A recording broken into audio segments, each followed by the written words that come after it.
Ayan, magandang araw mga ka-jammer. Ayan, magluluto tayo ng mais.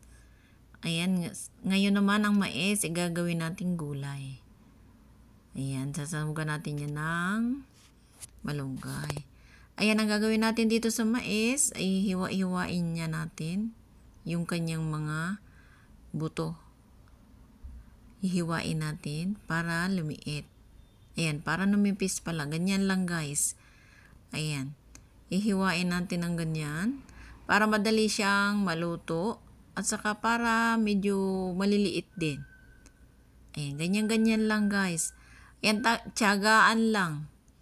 Kung gusto nating kumain ng masarap na sabaw, ayan, ganyan ang masarap na pagluluto ng mais.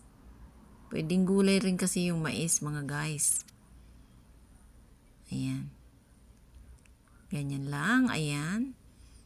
At ayan na guys, nahiwa na natin yung ating mais. Yan yung ating mga ingredients. Yung ating mais na hiniwa. Tapos yung ating malunggay. At may kalabasa, may sibuyas. At lalagyan din natin syempre yan ng asin. Kasi as in gulay talaga yan siya. Ayan, nagpagulo tayo ng tubig. Ayan, lagay na natin yung ating mais. Ayan guys, hintayin natin yan siyang kumulo. Ayan. Para siya ay medyo maluto. Ayan na guys, umuusok-usok pa. Kumukulo na. Ilagay natin yung ating sibuyas. Ayan guys, hintayin din natin siyang kumulo. Mix lang natin. Ayan, at ilagay natin yung ating kalabasa. Ayan, hihintayin din natin siyang kumulo para maluto yung ating mais at kalabasa.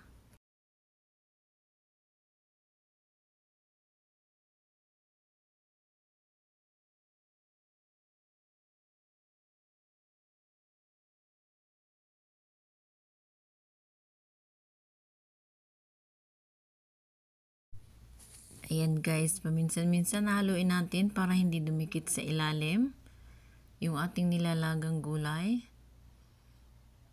Ayan.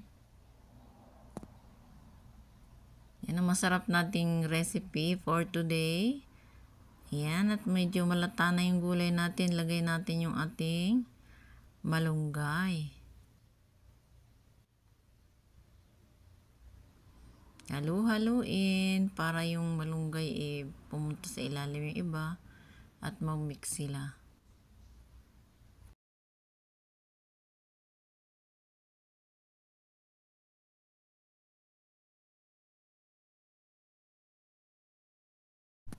Ayan guys, kumukulo na.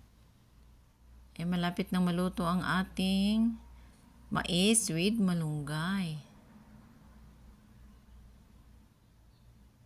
Ayan, sa Bisaya tinatawag yan na sanduloy.